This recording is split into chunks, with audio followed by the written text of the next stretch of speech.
C'est au cœur des travaux de la commission, Maître Labrie, comment évaluer la dangerosité de Guy Turcotte.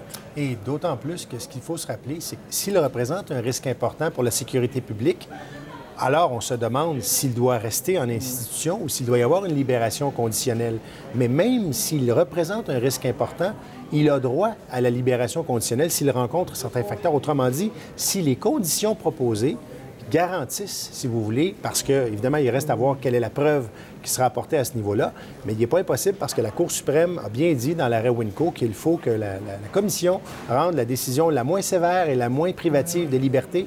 Et lui, M. Turcotte, n'a aucun fardeau de preuve. Donc, c'est pas à lui à démontrer qu'il n'est pas un danger, exact. Mais est-ce que c'est encore la poursuite à ce niveau-ci qui doit faire cette démonstration-là? Exactement. Mais est-ce que c'est un fardeau très élevé? C'est-à-dire que oui, parce qu'évidemment, s'il n'y a que des versions contradictoires d'égale force ou à peu près d'égale force, c'est pas suffisant pour maintenir quelqu'un en institution.